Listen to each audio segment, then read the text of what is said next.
यदि तपाईँ भिडियो चाहिँ राम्रो बनाउनुहुन्छ, साउन्ड राम्रो छैन, आजको भिडियो तपाईँको लागि। यदि तपाईँ टिकटक, युट्युब र फेसबुकको लागि भिडियो बनाउनुहुन्छ भने आजको भिडियो अन्तिमसम्म हेर्नुहोला। तपाईँको बजेट अनुसार कुन माइक राम्रो हुन्छ सजिलो भाषामा बताउनेछु।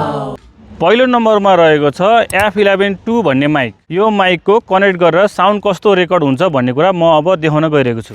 अहिले म सुरुवाती F11-2 भन्नेबाट चाइनिज माइकबाट बोलिरहेको छु। कस्तो आवाज आछ सुन्नु होला। यो माइक 1500 आसपासको माइक हो, जुन चाहिँ इन्डोर र आउटडोर लागि ठिकै हुन्छ। कन्टेन्ट क्रिएट गर्नको लागि सुरुवात गर्दै हुनुहुन्छ भने तपाईको लागि यो माइक बेस्ट हुन्छ।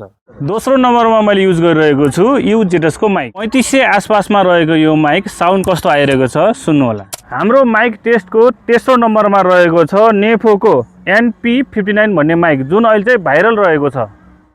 नेफोको जुन भाइरल माइक कति टाढासम्म यसको भोइस क्याप्चर गर्छ भन्ने कुरा म तपाईलाई देखाउन जान्दैछु। म टाढा गएर बोल्छु है त। यति टाढासम्म गइरहेको छु म। साउन्ड कस्तो आइरहेको छ सुन्नु होला। म यति साउन्ड आछ कि छैन चाहिँ मलाई थाहा छैन, तर म यहाँ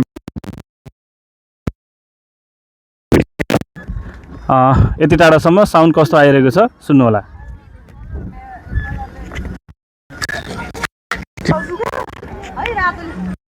साउन्ड आइरहेको छ, सायद साउन्ड आकै हुनुपर्छ।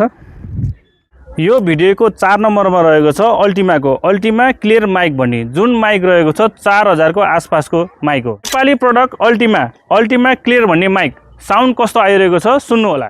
आजको भिडियोको अन्तिम माइक जुन DJI को माइक मिनी भन्ने रहेको छ, जुन रहेको छ 18000 को आसपासमा। यो चाहिँ माइक रहेको छ DJI को प्रोफेसनल भिडियो युट्युब टिकटकको लागि बनाउनुहुन्छ र इन्कम गर्न चाहनुहुन्छ भने यो माइक बेस्ट रहेको छ। यो 5 वटा माइक मध्ये तपाईलाई कुन चाहिँ माइक मन पर्यो कमेन्ट गरेर भन्नु होला।